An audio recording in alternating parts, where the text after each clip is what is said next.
ಎಲ್ರಿಗೂ ನಮಸ್ಕಾರ. ಏಟೆನ್ಸ್ ನ್ಯೂಸ್ಗೆ ಸ್ವಾಗತ. ನಾನು ರಚನಾ.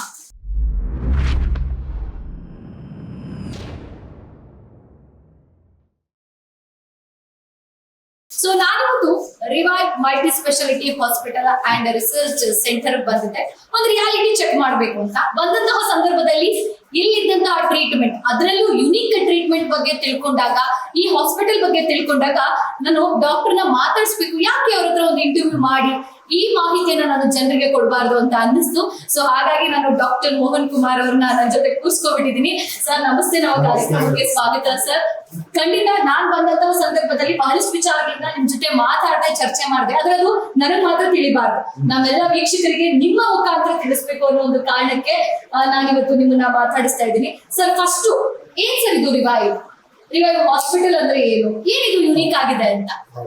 ನೀವು ಯೋಚನೆ ಮಾಡಿದ್ರೆ ಈ ರಿವೈವ್ ಅನ್ನೋ ಹೆಸರಲ್ಲಿ ಒಂದು ಯುನಿಕ್ನೆಸ್ ಇದೆ ಅಲ್ವಾ? ಸಾಕಷ್ಟು ಹಾಸ್ಪಿಟಲ್ ನೋಡಿರ್ತೀರ, ಬೇರೆ ಬೇರೆ ಹೆಸರುಗಳಿರ್ತವೆ. ಬಟ್ ರಿವೈವ್ ಅನ್ನೋ ಒಂದು ಹೆಸರಿಡಕ್ಕೆ ನಾವು ಒಂದು ವಾರ ನಮ್ಮ ಅಸೋಸಿಯೇಟ್ ಜೊತೆ ಡಿಸ್ಕಷನ್ ಮಾಡಿದ್ವಿ. ರಿವೈವ್ ಅಂದ್ರೆ ಕನ್ನಡದಲ್ಲಿ ನೀವು ಅರ್ಥ ಮಾಡ್ಕೊಂಡ್ರೆ ಏನು, ಪುನಶ್ಚೇತನ. ಸೊ ನಾವು ಇಲ್ಲಿ ರಿವೈವ್ ಹಾಸ್ಪಿಟಲ್ ಅಲ್ಲಿ ನಾವು ಏನ್ ಮಾಡಕ್ ಹೊರಟಿದೀವಿ ಅಂದ್ರೆ ಸಮಥಿಂಗ್ ಯುನಿಕ್. ಎಲ್ಲೂ ಆಗದಿರೋ ಕೇಸಸ್ ಅಥವಾ ಡಿಫಿಕಲ್ಟ್ ಕೇಸಸ್ ಇರ್ಬೋದು ಅಥವಾ ವೆಲ್ನೆಸ್ ಇರ್ಬೋದು, ಎಲ್ಲಾ ರೀತಿ ಬಾಡಿನ ಪುನಶ್ಚೇತನಗೊಳಿಸುವಂತ ಒಂದು ಅದ್ಭುತವಾದ ಟ್ರೀಟ್ಮೆಂಟ್ ನ ಕೊಡಬೇಕು ಈ revive hospital and research centre ಮಾಡ್ತೀವಿ. ಇಲ್ಲಿ ಎವ್ರಿಥಿಂಗ್ ಇಸ್ ಯುನಿಕ್. ನಾವು ಒಂದು ಬಾಡಿನ ಆಸ್ ಎನ್ ಎಂಟೈರಿಟಿ ಹೋಲಿಸ್ಟಿಕ್ ಆಗಿ ಟ್ರೀಟ್ ಮಾಡ್ತೀವಿ, not like A body part. Kidney ಒಂದು ಟ್ರೀಟ್ಮೆಂಟ್, ಲಿವರ್ ಒಂದು ಟ್ರೀಟ್ಮೆಂಟ್, ಕಾಲ್ ಒಂದು ಟ್ರೀಟ್ಮೆಂಟ್, ಕಣ್ಣು ಒಂದು ಟ್ರೀಟ್ಮೆಂಟ್, ಅಥವಾ ಇಷ್ಟು ಆರ್ಗನ್ಸ್ ಇದೆ ಅಷ್ಟಕ್ಕೂ not like A different organs ಅಂತ ಟ್ರೀಟ್ ಮಾಡಿದೆ. ಒಂದು ಹೋಲಿಸ್ಟಿಕ್ ಆಗಿ ಒಂದು ಸಿಂಗಲ್ ಹ್ಯೂಮನ್ ಬಾಡಿ ಅಂತ ಹೇಳ್ಕೊಂಡು ನಾವು ಟ್ರೀಟ್ ಮಾಡ್ತಿದ್ದೀವಿ. That itself is unique about Revive. Revive ಅನ್ನೋದೇ ಒಂದು ಪುನಶ್ಚೇತನಗೊಳಿಸಂತ ಒಂದು ಥೆರಪಿ. ಸೊ ಸಾಕಷ್ಟು ಡಿಫಿಕಲ್ಟ್ ಕೇಸಸ್ ನ we keep handling, we keep rejuvenating. That is Revive. Okay, ಈಗ ರಿವೈವ್ ಹಾಸ್ಪಿಟಲ್ ಬಗ್ಗೆ ನಮಗೆ ಗೊತ್ತಾಯಿತು. ಇಂಟಿಗ್ರೇಟೆಡ್ ಹಾಸ್ಪಿಟಲ್ ಅಂದ್ರೆ ಏನು, ಜೊತೆಗೆ ಎಷ್ಟೋ ಜನಕ್ಕೆ ಇದ್ರ ಬಗ್ಗೆ ಮಾಹಿತಿ ಇಲ್ಲ. ಸೊ ಜನ ಇದನ್ನ ಯಾವ ರೀತಿ ಉಪಯೋಗಿಸ್ಕೋಬೇಕು ಅಂತ? ಕರೆಕ್ಟ್. ಸೊ ಉದಾಹರಣೆಗೆ revive hospital integrated facility of Mysuru ಅಥವಾ ಅಕ್ರಾಸ್ ದ ಗ್ಲೋಬ್ ಇದ್ರೂ ಒಂದು ಇಂಟಿಗ್ರೇಟೆಡ್ ಫೆಸಿಲಿಟಿಯನ್ನ ನಾವು ಇದನ್ನ ಕಂಡುಹಿಡಿದು ಮಾಡ್ತಾ ಇದ್ದೀವಿ. So what is integration? Integration ಅಂದ್ರೆ ದೇರ್ ಆರ್ ಸಾಕಷ್ಟು systems of medicine, it is allopathy ಇರ್ಬೋದು, ಬೇರೆ ಸಾಕಷ್ಟು ಆಯುರ್ವೇದ ಇದೆ, ಯೋಗ ಥೆರಪಿ ಇದೆ, ನ್ಯಾಚುರೋಪತಿ ಇದೆ, so acupuncture therapy, Chinese medicine, nutritional therapy, ಅಥವಾ ಮಲ್ಟಿಪಲ್ ಸಿಸ್ಟಮ್ಸ್ ಆಫ್ ಟ್ರೀಟ್ಮೆಂಟ್ ಇದೆ. ಅದನ್ನೆಲ್ಲ ಎವಿಡೆನ್ಸ್ ಬೇಸ್ಡ್ ಇಂಟಿಗ್ರೇಷನ್ ಮಾಡಿ, ಅಂದ್ರೆ ಯಾವುದ್ರಲ್ಲಿ ಎವಿಡೆನ್ಸ್ ಇದೆ, ಯಾವ್ದು ಪೇಷಂಟ್ ಒಳ್ಳೇದು ಮಾಡುತ್ತೆ ಅಂಥದನ್ನ ಇಂಟಿಗ್ರೇಟೆಡ್ ಮಾಡಿ under one platform we wanted to give to the patients. So ಸುಮ್ಮನೆ ಎಲ್ಲರೂ ತಗೊಂಡೋಗಿ ಅಲ್ಲೊಬ್ರು ಸಪರೇಟ್ ಆಯುರ್ವೇದಕ್ಕೆ ಅಲ್ಲೊಬ್ರು ಹೋಗ್ತಾರೆ, 10 days ಟ್ರೀಟ್ಮೆಂಟ್ ತಗೊಂಡ್ಬರ್ತಾರೆ, ಮತ್ತೆ ಯಥಾಸ್ಥಿತಿ ಬಂದ್ಬಿಡುತ್ತೆ. ನಾವೇನು ಏನ್ ಮಾಡ್ತೀವಿ, ಇಂಟಿಗ್ರೇಷನ್ ಮುಖಾಂತರ ಎಲ್ಲೆಲ್ಲಿ ಎವಿಡೆನ್ಸ್ ಇದೆ ಅದನ್ನ ಕಲೆ ಹಾಕಿ ಪೇಷಂಟ್ ಒಂದು ಲೈಫ್ ಸ್ಟೈಲ್ ಮಾಡಿಫಿಕೇಶನ್ ಮಾಡಿಕೊಟ್ಟು, ಈ ರೀತಿ ನೀವು ಇದು ಮಾಡ್ಕೊಂಡು ಟ್ರೀಟ್ಮೆಂಟ್ ತಗೊಂಡ್ಮೇಲೆ ಈ ರೀತಿ ಲೈಫ್ ಸ್ಟೈಲ್ ಲೀಡ್ ಮಾಡಿ ತಿಳ್ಕೊಳ್ತೀವಿ. ಸೊ ಅವರ ಫ್ಯೂಚರ್ ದಿಕ್ಕನ್ನೇ ಬದಲಾಯಿಸಂತ ಒಂದು ಟ್ರೀಟ್ಮೆಂಟ್ ನ ನಮ್ಮ ಹಾಸ್ಪಿಟಲ್ ಕೊಡ್ತಿದ್ದೀವಿ. That is unique about Revive integrated hospital. ಈ ಒಂದು ವಿಶಿಷ್ಟ ಪ್ರಯತ್ನ ಪ್ರಾಬಬ್ಲಿ ಇಡೀ ವರ್ಲ್ಡ್ ಇಲ್ಲ ಅಂತ ಅನ್ಕೋತೀನಿ. So wherever there is evidence ಅದನ್ನು ಕಲೆ ಹಾಕ್ತೀವಿ. Some people are against other systems of medicine. ನಾವು ಆ ರೀತಿ ಯೋಚನೆ ಮಾಡಿಲ್ಲ. Whatever is evidence base ಅದನ್ನ ಖಂಡಿತ ನಾವು ಒಪ್ಕೋತೀವಿ. ಅದನ್ನ ಇಂಟಿಗ್ರೇಟೆಡ್ ಮಾಡ್ಕೊಂಡು ಪೇಷಂಟ್ಗೆ ಕೊಡ್ತೀವಿ. ಎಂಡ್ ಆಫ್ ದ ಡೇ ನಮಗೆ very very important better patient. ಪೇಷಂಟ್ಗೆ ಒಳ್ಳೇದಾಗಬೇಕು, ಪೇಷಂಟ್ಗೆ ಯಾವುದೇ ರೀತಿ ತೊಂದರೆ ಆಗಬಾರ್ದು, ಈ ನಿಟ್ಟಿನಲ್ಲಿ ನಾವು ವರ್ಕ್ ಮಾಡ್ತಾ ಇದ್ದೀವಿ. ಅದೇ ನಮ್ಮ ಮೂಲ ಉದ್ದೇಶ, ಅಬ್ಜೆಕ್ಟಿವ್ ಆಗಿದೆ. ಆ ರೀತಿ ನಾವು ಖಂಡಿತ ಸರ್. ಈಗ ನಿಮ್ಮ ಹಾಸ್ಪಿಟಲ್ ಅಂದ್ರೆ ರಿವೈವ್ ಮಲ್ಟಿ ಸ್ಪೆಷಾಲಿಟಿ ಹಾಸ್ಪಿಟಲ್ ತುಂಬಾ ಯುನಿಕ್ ಟ್ರೀಟ್ಮೆಂಟ್ಸ್ ಗಳಿವೆ ಅಂತ ಕೇಳ್ಪಟ್ಟಿದ್ದೀವಿ. ಸೊ ಏನೆಲ್ಲ ಯುನಿಕ್ ಟ್ರೀಟ್ಮೆಂಟ್ ಸಿಗುತ್ತೆ ನಿಮ್ಮ ಹಾಸ್ಪಿಟಲ್ ಅಲ್ಲಿ? ಎಸ್, ಈಗಾಗಲೇ ನಮ್ಮ hospital one of the unique treatment ಅಂತ ಹೇಳಿದ್ರೆ ಇಸಿಜಿ ಥೆರಪಿ ಅಂತ ಹೇಳಿದ್ವಿ. So that is A non invasive USFDA approved form of treatment for coronary artery disease and heart failure. So without surgical bypass we can create a natural bypass. ಇದ್ರ ಬಗ್ಗೆ ಸಾಕಷ್ಟು ಮಾಹಿತಿ ಇದೆ, already ನಾನು ಹೇಳಿದ್ದೀನಿ ಕೂಡ. ಅದಲ್ಲದೆ something unique about diabetes. Traditional diabetes ಅಂದ್ರೆ ಏನು? ಡಯಾಬಿಟೀಸ್ ಬಂತು, ನಿಮಗೆ ಡಯಾಬಿಟೀಸ್ ಬಂದ್ರೆ ಒಂದ್ಸಲ ಲೈಫ್ ಟೈಮ್ ಬಂದಿತ್ತು, ಲೈಫ್ ಟೈಮ್ ಟ್ರೀಟ್ಮೆಂಟ್ ತಗೊಳ್ಳಿ ಅಂತ ಹೇಳ್ತೀವಿ. ಬಟ್ ನಮ್ಮ hospital we are giving diabetes remission therapy. ಅಂದ್ರೆ ರೂಟ್ ಕಾಸ್ ಏನು, ಇಲ್ಲಿ ಶುಗರ್ ಬರಕ್ಕೆ is it genetic or is it due to insulin resistance? ಈ ತರ ಅದನ್ನ ರೂಟ್ ಕಾಸ್ ಕಂಡು ಹಿಡಿದು ನಾವು ಟ್ರೀಟ್ಮೆಂಟ್ ಮಾಡೋದ್ರಿಂದ ಡಯಾಬಿಟಿಸ್ ರೆಮಿಷನ್ ಮಾಡಬೇಕು. So there is another misconception about diabetes reversal. ನೀವು ಸಾಕಷ್ಟು ಸೋಷಿಯಲ್ ಮೀಡಿಯಾದಲ್ಲಿ ನೋಡಿರ್ಬೋದು, ಡಯಾಬಿಟಿಸ್ ರಿವರ್ಸಲ್ ಆಗುತ್ತೆ ಸಾಕಷ್ಟು. ನಿಜನಾ ಸರ್? ನನಗೂ ಕೇಳಬೇಕು ಅಂತ ಇತ್ತು. ನಿಜನಾ? Very interesting. ಅನ್ಫಾರ್ಚುನೇಟ್ಲಿ ಅದು ನಿಜ ಅಲ್ಲ. ಡಯಾಬಿಟಿಸ್ ನ ರೆಮಿಷನ್ ಮಾಡಬಹುದು, ಅಂದ್ರೆ ಟೆಂಪರರಿ ಇಲ್ಲದೆ ಇರೋ ತರ ಮಾಡ್ಕೋಬಹುದು. ಬಟ್ ಲೈಫ್ ಸ್ಟೈಲ್ ಮಾಡಿಫಿಕೇಶನ್ ಮಾಡ್ಕೊಂಡ್ರೆ lifetime remission injection possible. ನನ್ನ ಹತ್ರ ಸಾಕಷ್ಟು ಪೇಷಂಟ್ ಡಯಾಬಿಟಿಸ್ ರೆಮಿಷನ್ ಮಾಡ್ಕೊಂಡಿದ್ದಾರೆ, ಇನ್ಸುಲಿನ್ ರಿವರ್ಸಲ್ ಮಾಡ್ಕೊಂಡಿದ್ದಾರೆ. So there is science behind remission and insulin reversal. For example, ಪ್ರತಿ ಡಯಾಬಿಟಿಸ್ ಪೇಷಂಟ್ ನನ್ನ ಹತ್ರ ಬಂದಾಗ ಕಂಪ್ಲೀಟ್ ಇವ್ಯಾಲ್ಯೂಯೇಷನ್ ಮಾಡ್ತೀನಿ. ಅದರಲ್ಲಿ one of the root evaluation is evaluating insulin resistance. Body ಇರ್ತಕ್ಕಂಥ ಇನ್ಸುಲಿನ್ ಲೆವೆಲ್ ಮೆಷರ್ ಮಾಡಿ, ಬಾಡಿ ಇನ್ಸುಲಿನ್ ಪ್ರೊಡಕ್ಷನ್ ಮಾಡ್ತಾ ಇದೆ, ಬಟ್ ಸ್ಟಿಲ್ ಪೇಷಂಟ್ಗೆ ಶುಗರ್ ಹೈ ಇದೆ. So what does it mean? ಅದೇ ಹೇಳುತ್ತೆ there is insulin resistance. When you address the issue of root cause of insulin resistance through appropriate diet, lifestyle modification, and drugs acting against insulin resistance, ಖಂಡಿತ ನಾವು diabetes remission ಮಾಡಬಹುದು. ಅದೇ ರೀತಿ ನನ್ನ ಹತ್ರ ಸಾಕಷ್ಟು ಪೇಷಂಟ್ ಇದ್ದಾರೆ, almost 200 units of insulin, multiple times insulin ತಗೊಳ್ತಾ ಇದ್ರು. ಅವ್ರಿಗೆ without insulin through only oral medication, so diabetes under control. That means HbA1c very good control ಬರೋ ತರ ಮಾಡಿದ್ದೀವಿ. Everything root analysis, what is the root cause analysis ಅಂತ ಕಂಡುಹಿಡಿದು appropriate treatment ಅನ್ನು ಕೊಡ್ತಾ ಇದ್ದೀವಿ. ಅದು ಡಯಾಬಿಟಿಸ್ ರೆಮಿಷನ್ ಅಲ್ಲಿ ಮಾಡ್ತಾ ಇರುವಂತ one more thing is about neuro rehabilitation. ನಾನು ಸಾಕಷ್ಟು ಬಾರಿ ಹೇಳಿದ್ದೀನಿ, ಸ್ಟ್ರೋಕ್ ರಿಹ್ಯಾಬಿಲಿಟೇಷನ್ ಇದೆ. ಸ್ಟ್ರೋಕ್ ಆಗಿರ್ತಾರೆ ಪೇಷಂಟ್ ನಡೆಯಕ್ಕಾಗಲ್ಲ, ಇಂಡಿಪೆಂಡೆಂಟ್ ಆಗಿ ಆಕ್ಟಿವಿಟೀಸ್ ಮಾಡೋಕ್ಕಾಗಲ್ಲ, ಅಂತವ್ರಿಗೆ ನಾವು ನ್ಯೂರೋ ರಿಹ್ಯಾಬಿಲಿಟೇಷನ್ ಮಾಡ್ತೀವಿ.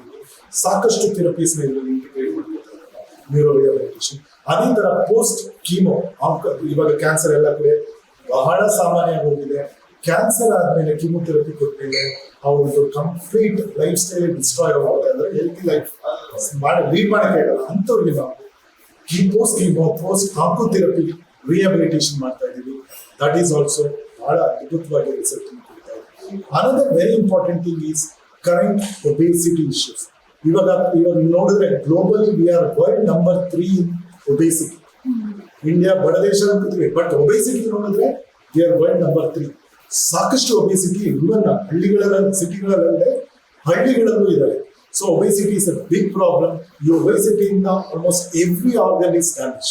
ಸೊ ಒಬೇಸಿಟಿಯಿಂದ ಹಾರ್ಟ್ ತೊಂದರೆ ಆಗ್ಬೋದು, ಜಾಯಿಂಟ್ಸ್ ತೊಂದರೆ ಆಗ್ಬೋದು, ನರ್ವ್ಸ್ ತೊಂದರೆ ಆಗ್ಬೋದು, including it's is risk factor for cancers. ಆ ರೀತಿ 220 ಕಾಂಪ್ಲಿಕೇಶನ್ ಆಗುತ್ತೆ ಬಿಕಾಸ್ ಆಫ್ ಒಬೇಸಿಟಿ. ಅದಕ್ಕೆ ಅದ್ಭುತವಾದ ಟ್ರೀಟ್ಮೆಂಟ್ ನಮ್ಮಲ್ಲಿ ಇದೆ. So what we call as metabolic reset. So there is some proper evaluation ಮಾಡಿಕೊಂಡು, ಪ್ರಾಪರ್ ಟ್ರೀಟ್ಮೆಂಟ್ ಕೊಟ್ಕೊಂಡು, ಅವ್ರ ಲೈಫ್ ಸ್ಟೈಲ್ ಮಾಡಿಫಿಕೇಶನ್ ಮಾಡಿಕೊಂಡು ವೇಟ್ ಲಾಸ್ ಅನ್ನ ಸಸ್ಟೈನ್ ಮಾಡಕ್ಕ ಅದ್ಭುತವಾದ ಟ್ರೀಟ್ಮೆಂಟ್ ಕೊಡ್ತಾರೆ. ಒಬೇಸಿಟಿ ಜೊತೆಗೆ ಮೆಟಬಾಲಿಕ್ ರೀಸೆಟ್ ಅನ್ನೋ ಕಾರ್ಯಕ್ರಮನ ಇದು ಮಾಡ್ತಾ ಇದ್ದೀವಿ. ಅದರಲ್ಲೂ ಸಾಕಷ್ಟು ಪೇಷಂಟ್ಗಳಿಗೆ ಬೆನಿಫಿಟ್ ಆಗ್ತಾ ಇದೆ. ನಿಮ್ಗೆಲ್ಲರಿಗೂ ಗೊತ್ತಿರ್ಬೋದು, ಮೆಟಬಾಲಿಕ್ ಪ್ರಾಬ್ಲಮ್ಸ್ ಇಂದಾನೆ ಸಾಕಷ್ಟು ಕಾಯಿಲೆಗಳು ಬರ್ತಾ ಇದೆ. ಅದನ್ನ ರೀಸೆಟ್ ಮಾಡಿದ್ರೆ ಸಾಕಷ್ಟು ಕಾಯಿಲೆಗಳನ್ನ ನಾವು ಪ್ರಿವೆಂಟ್ ಮಾಡ್ತೀವಿ. ಅದೇ ರೀತಿ ಕೀಮೋಥೆರಪಿ ಆಗಿ ಪೇಷಂಟ್ಸ್ಗಳಿಗೆ ಡೆಬಿಲಿಟೇಷನ್, ನಡೆಯಕ್ಕಾಗಲ್ಲ, ಮಸಲ್ ಲಾಸ್ ಆಗೋಗಿರುತ್ತೆ, ನ್ಯೂಟ್ರಿಷನಲ್ ಡೆಫಿಷಿಯನ್ಸಿ ಇರುತ್ತೆ, ಅಂಥವ್ರನ್ನ ಟ್ರೀಟ್ಮೆಂಟ್ ಮಾಡಿ ರಿಹ್ಯಾಬಿಲಿಟೇಷನ್ ಮಾಡ್ತಾ ಇದ್ದೀವಿ, ರಿಜುವನೇಷನ್ ಮಾಡ್ತಾ ಇದ್ದೀವಿ. That is unique about Revive integrated approach. ಅದರ ಜೊತೆಗೆ one of the difficult cases for all doctors is psoriasis. ಸೋರಿಯಾಸಿಸ್ಗೆ ಎಲ್ಲೇ ಹೋಗಿ various systems of medicine permanent cure ಅಥವಾ ರೆಮಿಷನ್ ಸಿಗಲ್ಲ. ನಮ್ಮ ಹಾಸ್ಪಿಟಲ್ ಅಲ್ಲಿ very bad psoriasis, what is called as pustular psoriasis or severe form of psoriasis, ಅವ್ರಿಗೆ admit ಮಾಡಿಕೊಂಡು for infrared therapy ಜೊತೆಗೆ allopathic medications at calculated dose ಕೊಡ್ಬೇಕು without side effect. Psoriasis skin damage ಆಗಿರೋ skin ಅನ್ನ complete normalise ಮಾಡ್ತೀವಿ. ಹಾಗೆ ಸಾಕಷ್ಟು ಪೇಷಂಟ್ಗಳಿಗೆ ಮಾಡ್ತಾರೆ. ಈ ರೀತಿ ಯುನೀಕ್ ಕಾಯಿಲೆಗಳಿಗೆ ಇಂಟಿಗ್ರೇಟೆಡ್ ಅಪ್ರೋಚ್ ಅಲ್ಲಿ ಯುನೀಕ್ ಥೆರಪೋಟಿಕ್ ಸೊಲ್ಯೂಷನ್ಸ್ ನಾವು ಕೊಡ್ತಾ ಇದ್ದೀವಿ ರಿವೈವ್ ಹಾಸ್ಪಿಟಲ್ ಅಲ್ಲಿ. That is why it's called as one of the unique integrated hospitals across the globe.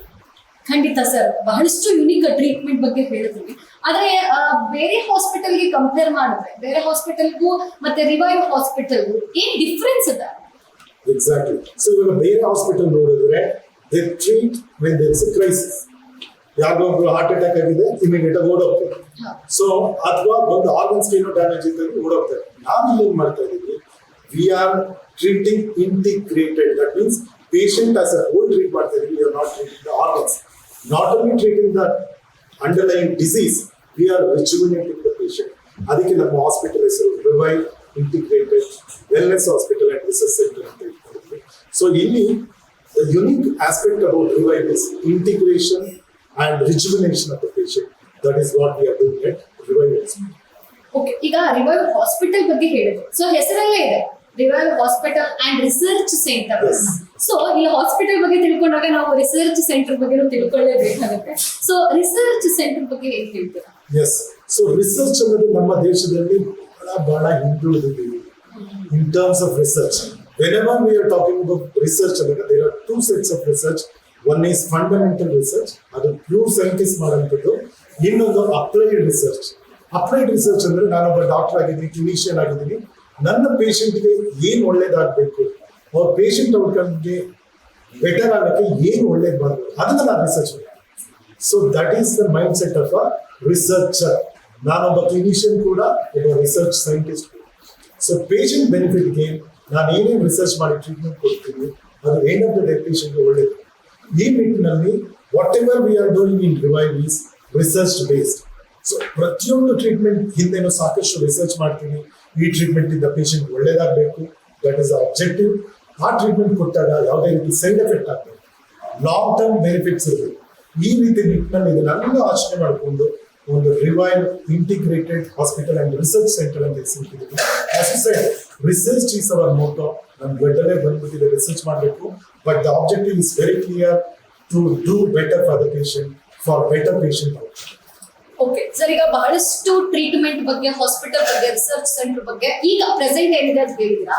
So future ಏನು ಅನ್ನೋದ್ರ ಬಗ್ಗೆ ತಿಳ್ಕೋಬೇಕು ಅಂದ್ರೆ ಒಂದಷ್ಟು ಹೇಳ್ಬೋದಾ? ಹೇಗಿದೆ ಮುಂದಿನ ಪ್ಲಾನ್ಸ್ ಇರ್ಬೋದು, ಅಥವಾ ಏನ್ ಆಡ್ ಆನ್ ಮಾಡ್ಬೇಕು ಅನ್ಕೊಂಡಿದ್ದೀರಾ? ಖಂಡಿತ. ಈಗಾಗಲೇ ನಾವು ಮೆಡಿಕಲ್ ಟೂರಿಸಂ ಆಲ್ರೆಡಿ ನಮ್ಮ ಹಾಸ್ಪಿಟಲ್ ನಡೀತಾ ಇದೆ.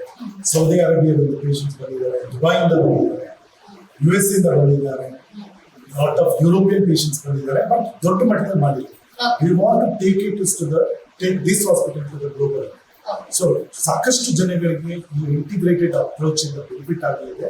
ಅದನ್ನು ಮೆಡಿಕಲ್ ಟೂರಿಸಂ ಪ್ರಯುಕ್ತ ಪ್ರಕಾರ ಅಕ್ರಾಸ್ ದ ಗ್ಲೋಬ್ ಪ್ರತಿಯೊಬ್ಬರು ರೀಚ್ ಔಟ್ ಆಗಿದೆ. That is our.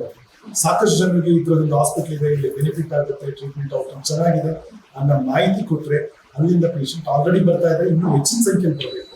ಅದೇ ರೀತಿ this revive integrated research concept ಇಂದ ಅದನ್ನ ಪ್ರತಿಯೊಂದು ಡಿಸ್ಟ್ರಿಕ್ಟ್ ಅಲ್ಲೂ, ಪ್ರತಿಯೊಂದು ದೇಶದಲ್ಲೂ ಮಾಡತಕ್ಕಂಥ ಒಂದು ಗ್ಲೋಬಲ್ ಔಟ್ರೀಚ್ ಪ್ರೋಗ್ರಾಮ್ ಅಂತ ಮಾಡ್ಕೊಂಡು ಫ್ಯೂಚರ್ ಅಲ್ಲಿ ದೊಡ್ಡ ಮಟ್ಟಿಗೆ ಎಂಡ್ ಆಫ್ ದ ಡೇ ಜನರಿಗೆ ಒಳ್ಳೇದಾಗ್ಲಿ, ಪೇಷಂಟ್ಸ್ ಒಳ್ಳೇದಾಗ್ಲಿ ಅನ್ನೋ ಆಬ್ಜೆಕ್ಟಿವ್ ಇಟ್ಕೊಂಡು ಮಾಡ್ತಾರೆ.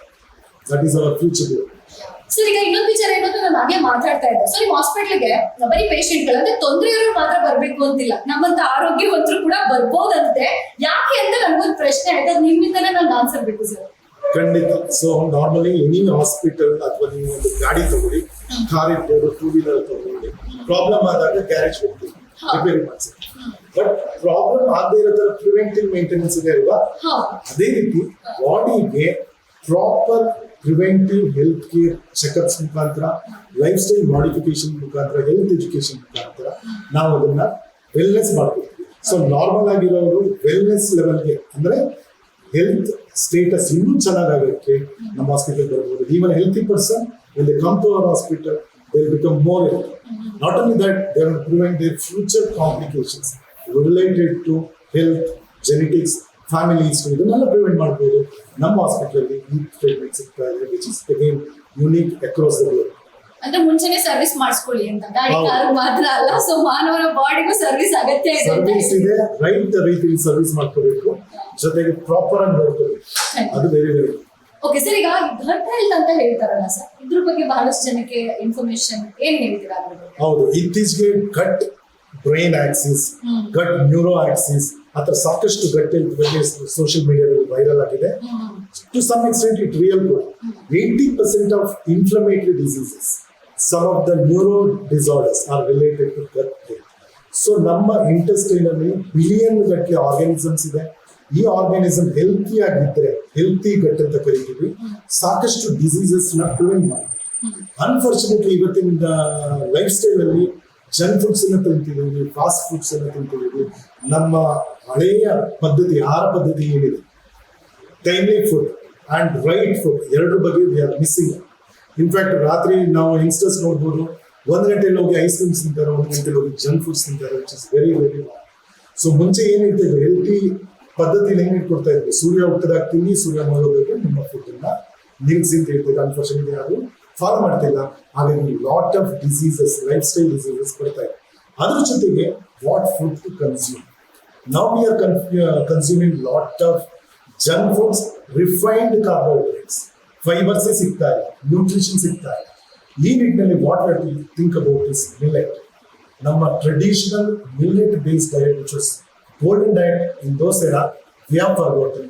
V should be focusing on millet based diet. Millet ಅಲ್ಲಿ ಹೆಲ್ತಿ ಫೈಬರ್ಸ್ ಇದೆ, ಹೆಲ್ತಿ ಅಮೌಂಟ್ ಆಫ್ ಪ್ರೋಟೀನ್ಸ್ ಇದೆ, ಅಂಡ್ ಆಂಟಿ ಆಕ್ಸಿಡೆಂಟ್ಸ್ ಇದೆ, and minerals ಕೂಡ ಇದೆ. It is a wholesome food ಅಂತ ಹೇಳ್ತೀವಿ. But how to consume millet? Majority of the ಜನಗಳಿಗೆ ಗೊತ್ತಿಲ್ಲ. So millets ಅನ್ನು ಆಕ್ಟಿವೇಟ್ ಮಾಡೋಕ್ಕೆ 8 hours ಸೋಪ್ ಮಾಡಿದ್ರೆ ನೀವು ಅದನ್ನು ಏನ್ ಬೇಕಾದ್ರೂ ಮಾಡ್ಬೋದು. ನೀವು ದಿನನಿತ್ಯದ ಇಡ್ಲಿ ಮಾಡಿ, ದೋಸೆ ಮಾಡಿ, ಉಪ್ಪಿಟ್ಟು ಮಾಡಿ, ಬಿಸಿಬೇಳೆ ಬಾತ್ ಮಾಡಿ, ಎನಿಥಿಂಗ್ ಮಾಡಿ, and it is tasty and healthy ಕೂಡ. So ಈ ರೀತಿ ಲೈಫ್ ಸ್ಟೈಲ್ ಮಾಡಿಫಿಕೇಶನ್ ಮಾಡ್ಕೊಳ್ಳಿ. So definitely gut health is very very important, and one of the important fiber-rich diet is millet, where it is going to improve the gut health.